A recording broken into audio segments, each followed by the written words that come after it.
Wow, it's a full house. That's great.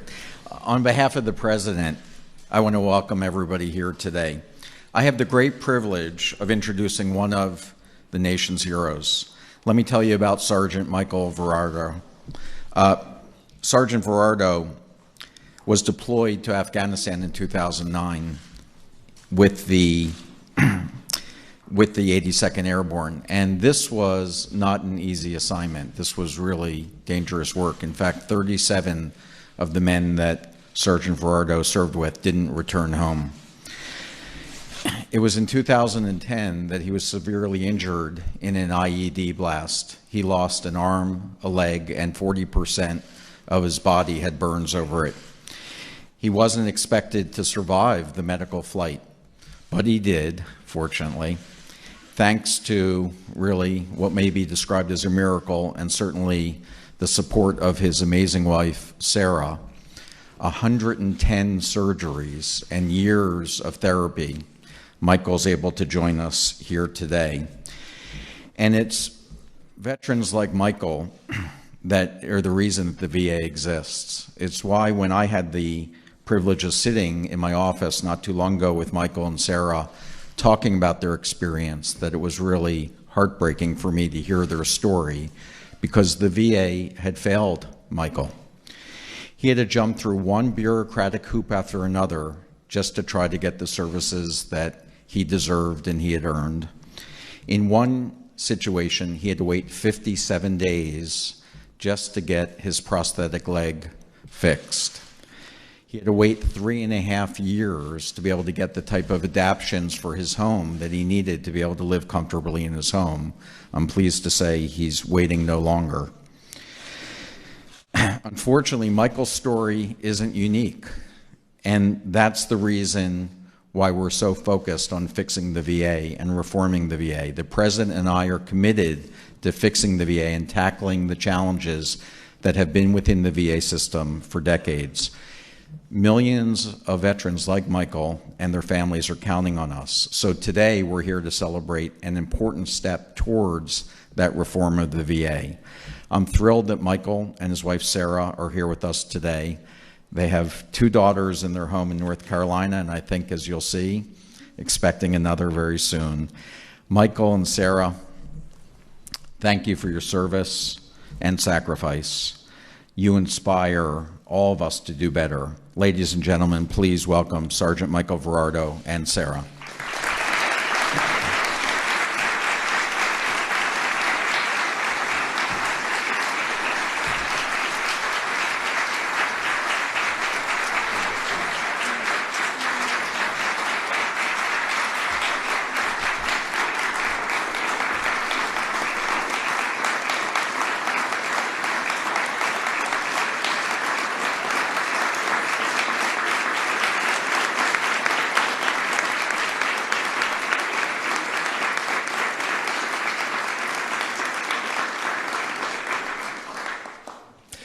I am truly honored and humbled to be speaking here today.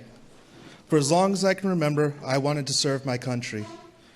And in the summer of 2009, I had the privilege of deploying as an infantryman with the 82nd Airborne to conduct combat operations in southern Afghanistan. I prepared myself for the worst, death and dismemberment. On April 24th, 2010, I stepped on an improvised explosive device that caused life-altering injuries. My long road home has included over 100 surgeries and years of speech, visual, physical, and occupational therapies.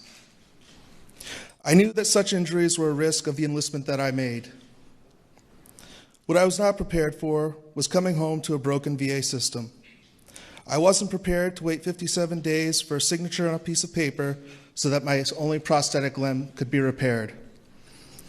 I wasn't prepared to be asked to make a 3-hour round trip so that just last year they could check to see if I still had my serious combat injuries. I wasn't prepared to watch my wife beg, plead, and make countless phone calls so that I could receive what was often basic and necessary medical care.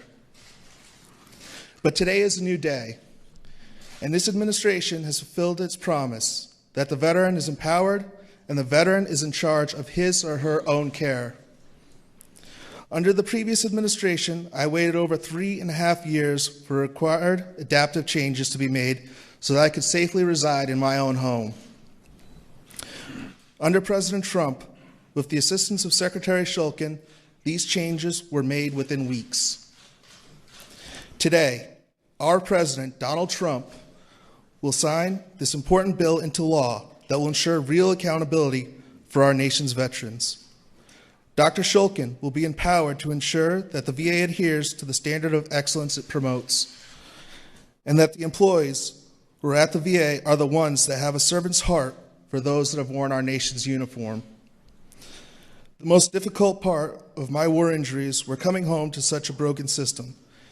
Thank you, President Trump and Secretary Shulkin, for ensuring that we are not forgotten and that we will receive the care we need and deserve.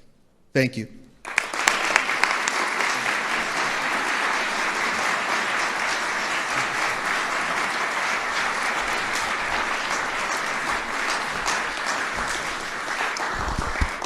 Thank you, Michael and Sarah.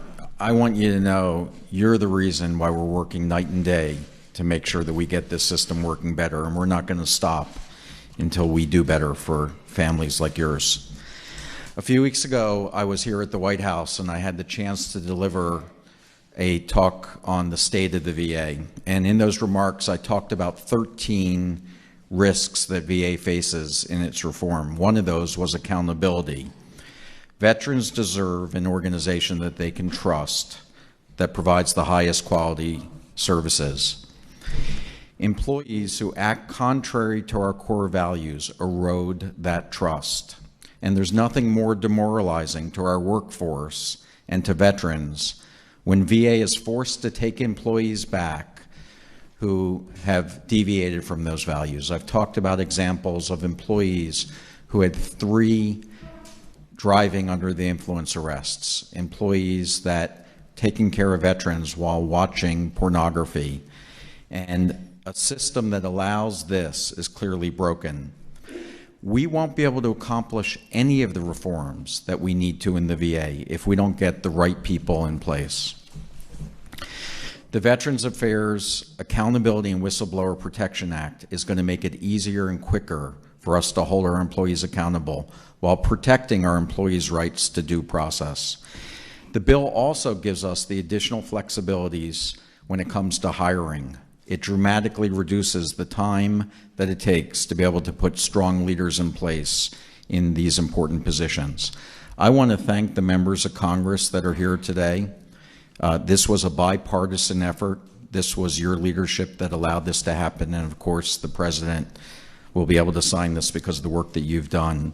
I also want to thank our veteran service organizations who are in the audience today, because your constant support to do the right thing for our veterans is so important for us. Over these past few months, we've accomplished a lot at VA. We've dramatically expanded access. We've published all of our wait times so that our veterans can see what those times are. We've reduced our times to process disability claims. We've launched the President's White House hotline. We've made decisions that are important in modernizing the VA. One of those was to replace our electronic medical record, to share one with the Department of Defense. And we've started to modernize our facilities with new public-private partnerships and getting rid of vacant and underutilized properties. We've also reduced regulations. We've made it easier for states to be able to build state nursing homes without the federal guidelines, but to rely on their own. And most importantly, we've taken important steps to be able to reduce veteran suicides. We've fixed the Veterans Crisis Line. We've expanded mental health providers. And we've also expanded coverage to other than honorable veterans who have been discharged. I want to thank President Trump for his leadership and determination to fix the VA. The President knows that we have to do better for our veterans. And so it's actually a great honor today that the President will sign the Veterans Affairs Accountability and Whistleblower Protection Act. I have the pleasure today of introducing the biggest champion veterans could hope for. Under his leadership and unwavering support to solve many of these challenges that have been spanning multiple administrations over decades. Veterans deserve pride in. VA is a national resource that must be protected in order to serve veterans and the families for generations to come. President Trump understands this and knows that in order to fix the VA, we need to modernize our systems, improve access, and deliver the highest quality of care and services.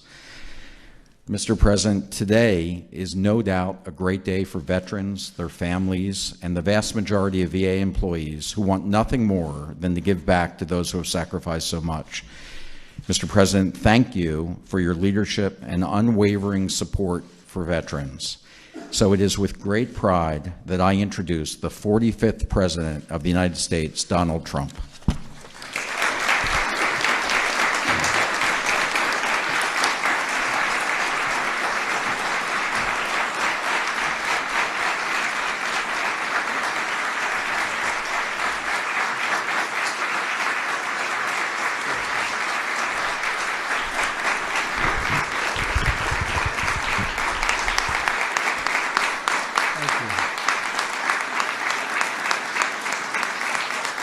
Thank you very much. Thank you. Thank you very much, everybody. That's really greatly appreciated. And thank you to Secretary Shulkin for that introduction and for your really tireless efforts, David, to protect those who have really been protecting all of us for so long. They're great, great people. And you know what I'm talking about, right? Congratulations. In just a short time, we've already achieved transformative change at the VA. And believe me, we're just getting started. We have so many people that have been so helpful right here in the room, and Tom and all my friends. It's been fantastic. The enthusiasm for the Veterans Administration and for making it right for our great veterans has been incredible, and I want to thank all of them. One of my greatest honors and joys during the presidential campaign was the time I spent going all across the country with our nation's really and truly incredible veterans. In their courage, their dignity, and their selfless sacrifice, they represent the very best of us. Our veterans have fulfilled their duty to this nation, and now we must fulfill our duty to them. So to every veteran who is here with us today, I just want to say two very simple words: thank you. Thank you. Thank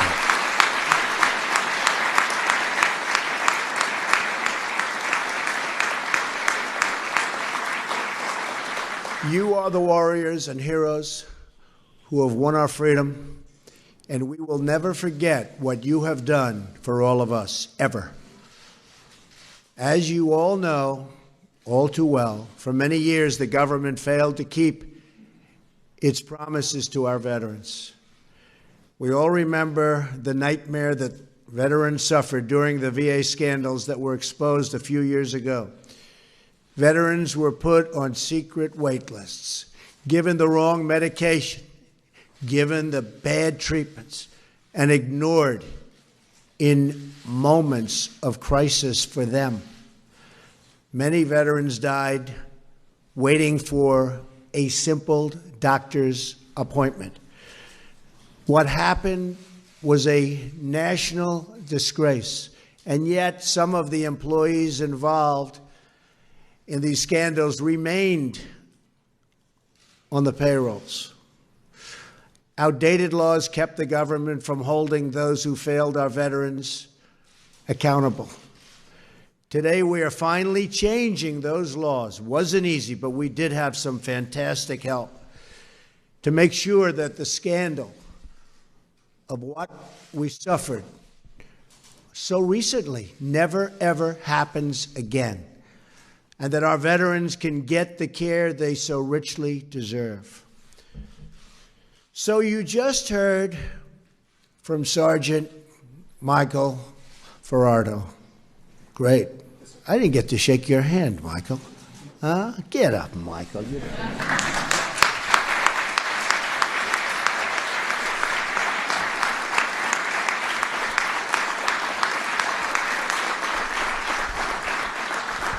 He gets up better than I do.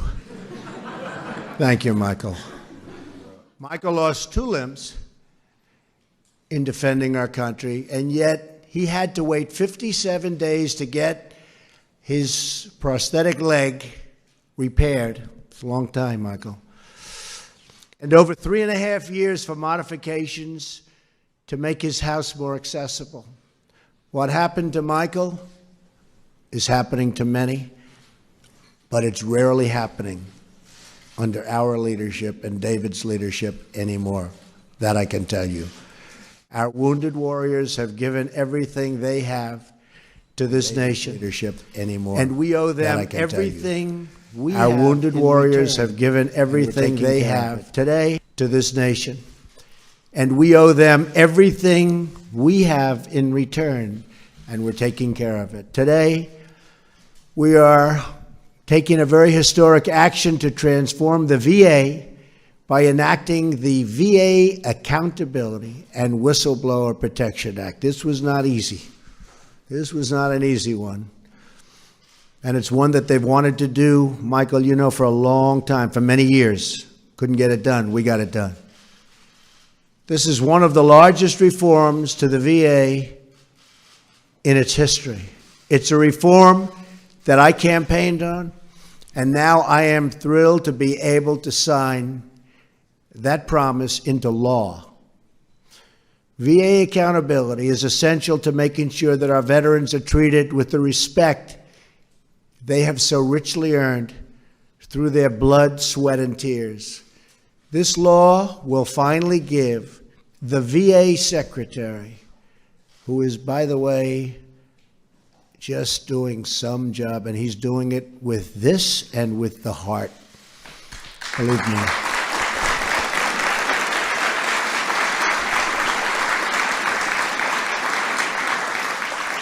It gives the Secretary the authority to remove federal employees who fail and endanger our veterans, and to do so quickly and effectively. It's been a long time since you've heard those words. Those entrusted with the sacred duty of serving our veterans will be held accountable for the care they provide. It's a big statement. At the same time, this bill protects whistleblowers who do the right thing. We want to reward, cherish, and promote the many dedicated employees at the VA. This legislation also gives the VA Secretary the authority to appoint new medical directors at VA hospitals, something which was almost impossible to do in the past. And these are going to be talented people.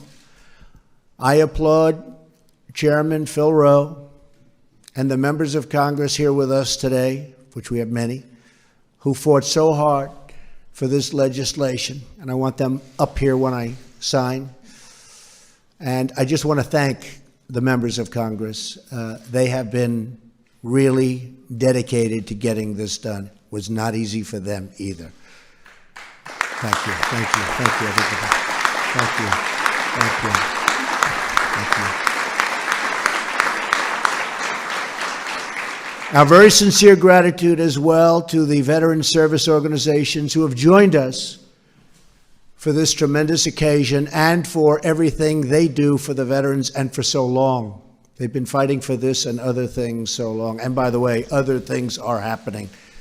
We've done a lot. This is a big one. We have a lot of good ones coming. I also want to express our appreciation for Secretary Shulkin, who is implementing the dramatic reform throughout the VA. It's got to be implemented. If it's not properly implemented, it will never mean the same thing, but I have no doubt it will be properly implemented. Right, David? Better be David.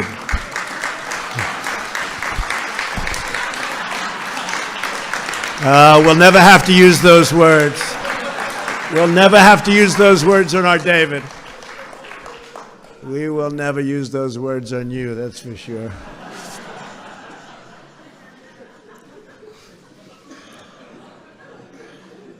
That one never fails, does it, Tom? Since my first day in office, we've taken one action after another to ensure our veterans and have to make sure that they get world-class care and the kind of care that they've been promised by so many different people for so many years.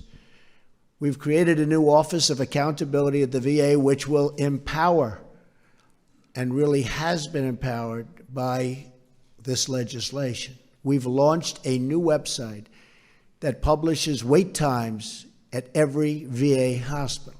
We've delivered same-day mental health service at all 168 VA medical centers. That's a big operation when you think of it.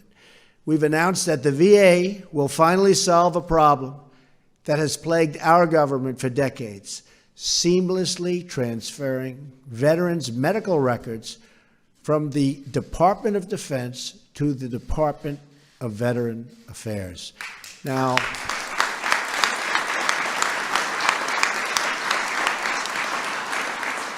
that doesn't sound like such a big deal. It is, believe me.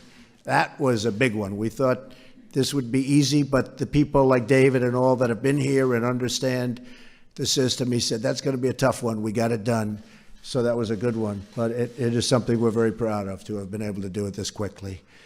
I've also signed the Veterans Choice Improvement Act so that more veterans can see the doctor of their choice. Already this year, using the Choice program, veterans have received nearly double the number of approvals to see the doctor of their choosing. And this is only the beginning. We will not rest until the job is 100% complete for our great veterans.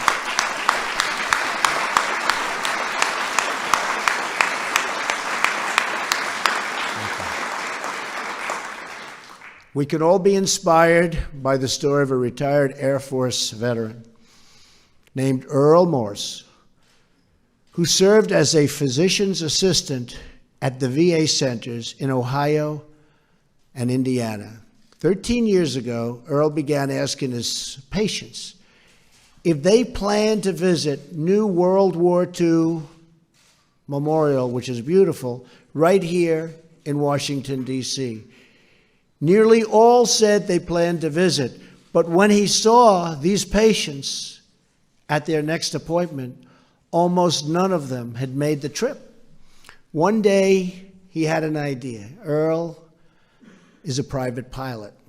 He asked one of his patients, who was a World War II veteran, if he could fly with him to the memorial. He was so honored to do it. The 80-year-old veteran wept, openly cried. He never imagined he would see that beautiful monument to his service. That is how First Honor Flight was born. Honor Flight. Very beautiful thing. Since then, over 100,000 veterans have been greeted with cheers of gratitude as they arrive in our nation's capital. We want all of American veterans, all of them, every one of them, to experience and to at least have the opportunity to experience that same gratitude every time they walk into the VA. That's what today is all about. Keeping our promises to those who have kept us free, kept us happy, saved our lives, and saved our families. So I just want to thank you, our incredible veterans. We stand with you, we salute you, and with this new legislation, we strive to better support and serve you every single day. Thank you, God bless you, God bless our veterans, and God bless America. Thank you very much. Thank you.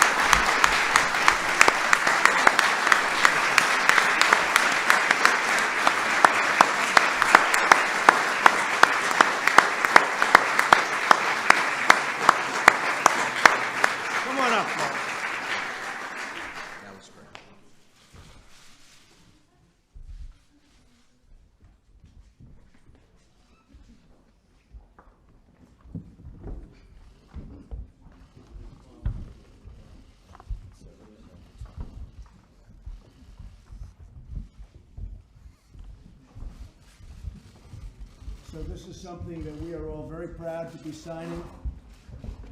It's a tremendous honor for me. It's a tremendous honor for everybody on stage, and we're taking care of our veterans, and we're taking care of them properly. Thank you, David. Congratulations. Thank you again, Michael. Congratulations. Sarah. Thank you. Nice to see you.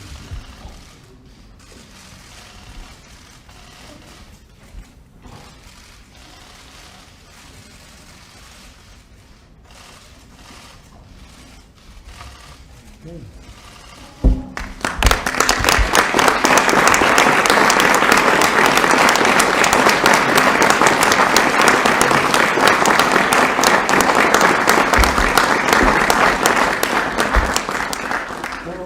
Tom and everybody, who should get this pen? Michael. I have a feeling it's Michael. What do you think? Absolutely. Absolutely. We're going to get some others to you.